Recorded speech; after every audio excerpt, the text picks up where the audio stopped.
unidad 4, que sería vectores. Que vamos a estar viendo acerca de los diferentes tipos de magnitudes que tenemos, magnitudes escalares, magnitudes vectoriales. Vamos a poder ver la representación gráfica de un vector, la notación de un vector, las clases de vectores, suma de vectores y diferencia de vectores. Que hoy día va a ser un repaso de tipo teórico más que nada. Bien, empecemos.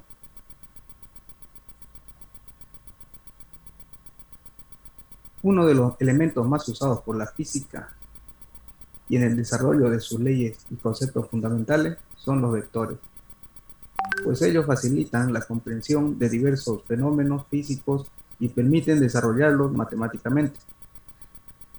Para comprender mejor los vectores es necesario definir las magnitudes escalares y vectoriales.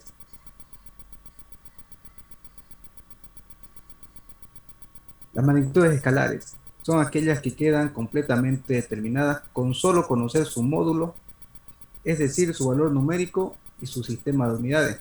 Por ejemplo, tenemos una masa de 2 kilogramos, el tiempo con 3 horas, la potencia con 25 watts, la longitud con 10 metros. ¿Ok?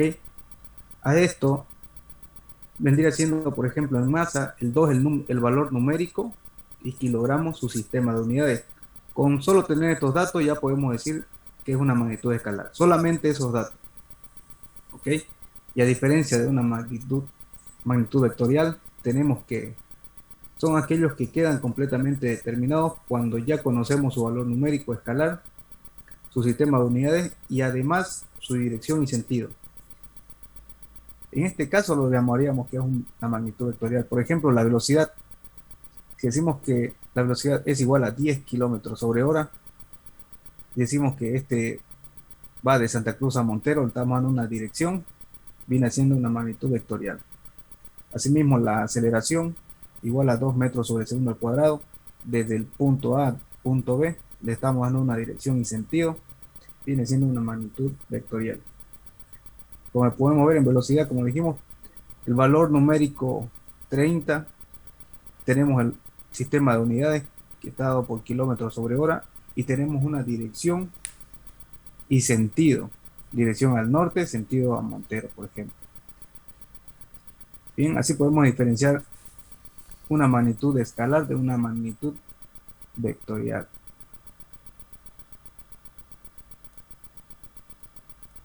También existen magnitudes adimensionales.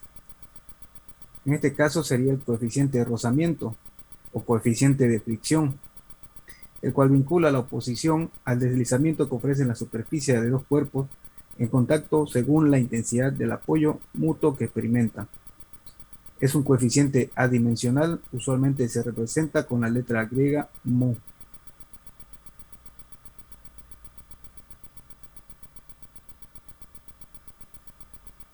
Muy bien, para representar un vector, estas magnitudes se representan gráficamente mediante un segmento de línea recta orientada llamada vector.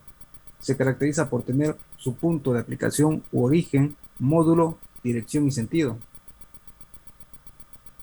El punto de aplicación origen es un punto de referencia de origen de un vector. Lo podemos ver acá en este puntito. Sería el origen de nuestro vector, nuestro punto de origen. El módulo es la medida de su longitud expresada en un número real que comprende entre el origen y su extremo de un vector. Desde el origen hasta el extremo de un vector, todo esto lo llamamos módulo, que sería la longitud del vector. La dirección es una línea recta donde se apoya un vector. Esta línea roja vendría siendo nuestra dirección. Y el sentido se representa por una flecha localizada en el extremo del vector, como lo vemos acá en la gráfica.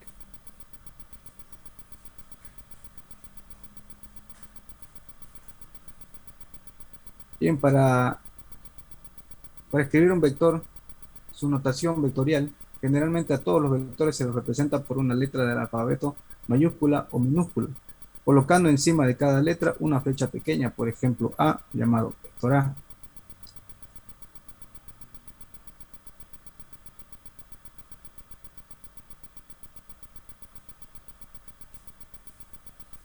Tenemos diferentes tipos de vectores. Existen tres clases que son los vectores libres, los vectores deslizantes y los vectores localizados. Los vectores libres son aquellos cuyo origen o punto de aplicación puede ser cualquier punto del plano o del espacio.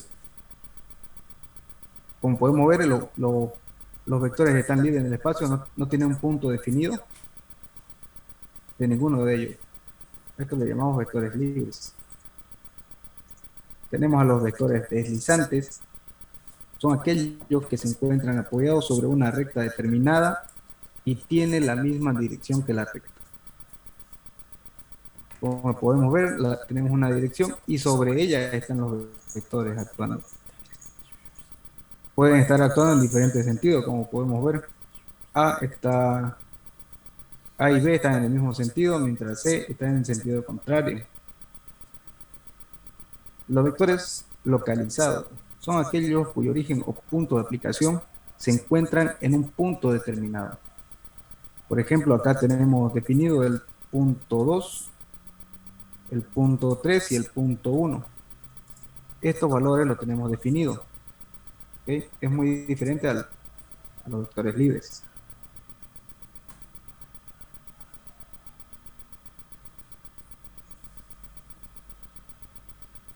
También podemos contar con el vector unitario.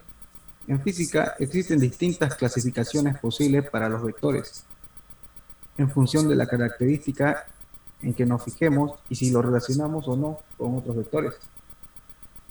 El vector unitario son todos aquellos vectores cuya longitud es la unidad, o dicho de otra forma, su módulo es igual a 1. Dado un vector A, entonces el vector mu se calcularía de la siguiente manera. Tendríamos el vector A dividido entre el módulo de A. Es un vector unitario en la dirección y sentido de A.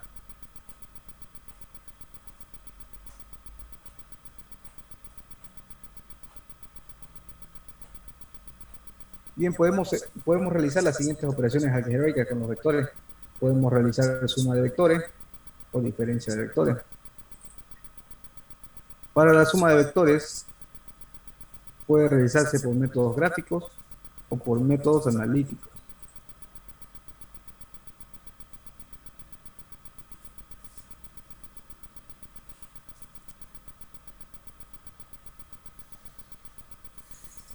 Por ejemplo, tenemos al método del triángulo en el método gráfico, que nos dice que dados los vectores libres A y B, la suma de estos vectores se determina. Se toma el valor de A, dado con su módulo, dirección y sentido. Luego se toma el segundo vector B, cuyo origen coincide con el extremo del vector A.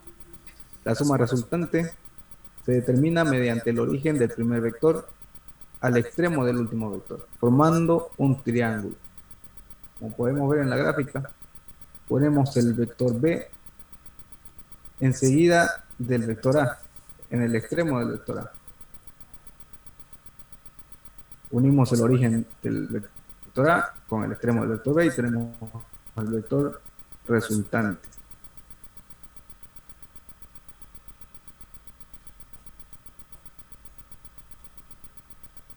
Otro método de suma de vectores por el método gráfico sería el método del polígono. Este método consiste en colocar un vector adelante de otro vector manteniendo su módulo, dirección y sentido. El vector resultante se obtiene a través de la unión del origen del primer vector al extremo del último vector. De esta forma obtendremos el polígono vectorial. Como vemos en la gráfica, tenemos el vector A, enseguida ponemos el vector B y luego, seguido al vector B, ponemos el vector C, unimos los puntos y tendremos el vector resultante.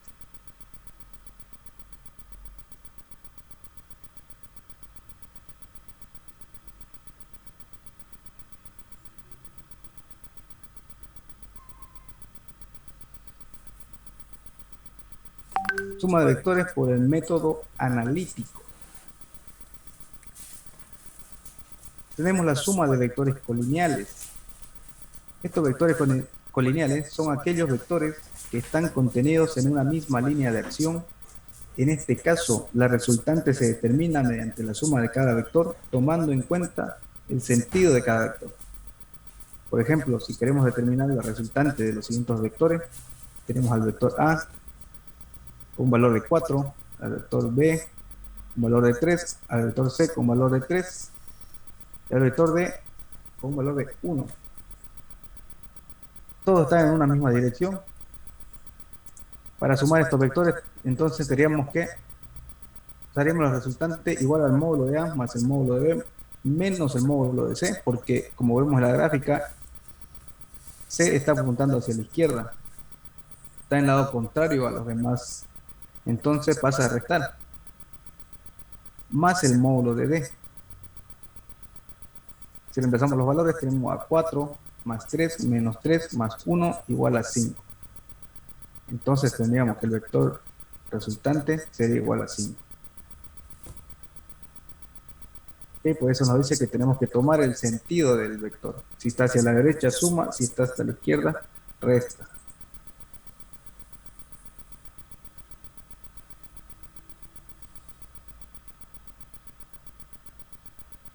Otro método analítico es la suma de dos vectores concurrentes y coplanarios. Los vectores concurrentes son aquellos vectores cuyos puntos de origen parten de un mismo punto o se encuentran en un punto o sus extremos se encuentran, también podría ser el caso. Los vectores coplanarios son aquellos vectores que están contenidos en un mismo plano.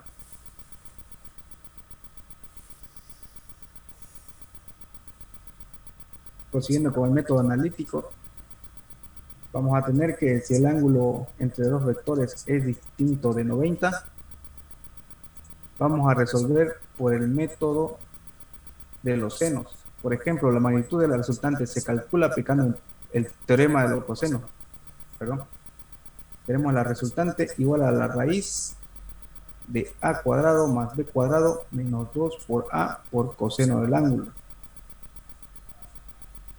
La dirección de la resultante se calcula aplicando el teorema de los senos.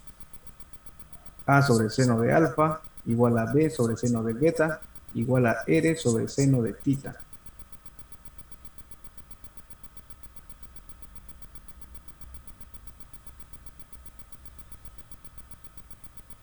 Ahora, si el ángulo entre los vectores es igual a 90, la magnitud de los resultantes se calcula aplicando el teorema de Pitágoras, que será igual a la resultante igual a raíz cuadrada de a cuadrado más b cuadrado. La dirección de la resultante se calcula utilizando las funciones trigonométricas seno de tita, coseno de tita y tangente de tita. Bien, y para la diferencia de vectores nos dice que en la recta utilizamos los mismos métodos gráficos y analíticos de la suma de vectores. ¿Sí? Tenemos los mismos casos.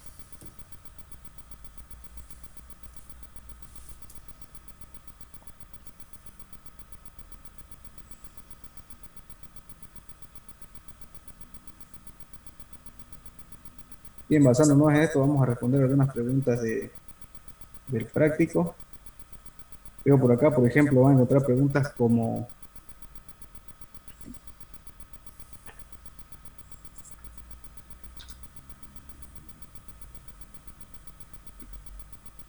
por ejemplo, si hablamos de magnitudes escalares, por ejemplo, hay una pregunta que dice, ¿la masa es una magnitud? Ahora tendríamos que la masa sería una magnitud escalar. La aceleración sería una magnitud, como ya lo hemos visto, sería una magnitud vectorial.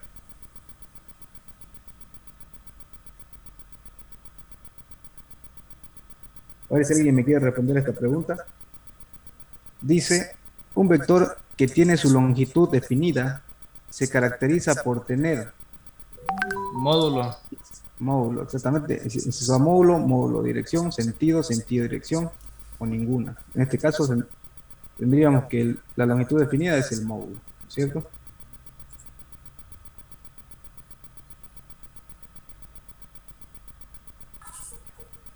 Ahora, si hablamos de vectores unitarios,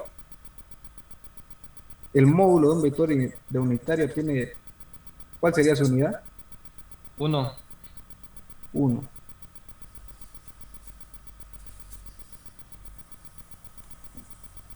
Pero vamos a ver qué otra pregunta tenemos en el banco.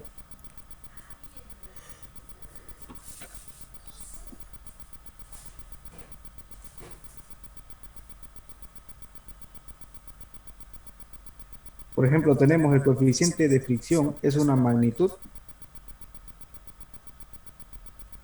¿Qué tipo de magnitud sería el coeficiente de fricción? Adimensional. Adimensional, es cierto. Muy bien. Bien, el día de mañana vamos a estar resolviendo uno que otro ejercicio con vectores. Por cierto, me comentaban que el examen estará aproximadamente entre el 2 y el 4 de la siguiente semana de febrero. Vamos a avanzar hasta la unidad 4 vamos a tomar el examen. Okay. Hasta la unidad 4 repasen. Voy a estar dándoles un practiquito ahí de las 4 unidades, que son preguntas que posiblemente entren en el examen. En el transcurso de estos días se lo voy a enviar.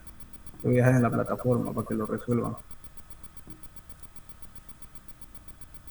Y por el momento lo que vamos a quedar ahí, un tema bastante corto porque es mayormente conceptual. Para el día de mañana, como veo aquí que hay varios ejercicios, vamos a estar resolviéndolos. Voy a estar preparando su práctico para que empecemos a practicar, ¿no es cierto?, desde la unidad 1 hasta la unidad 4, porque vayamos preparándonos para el examen.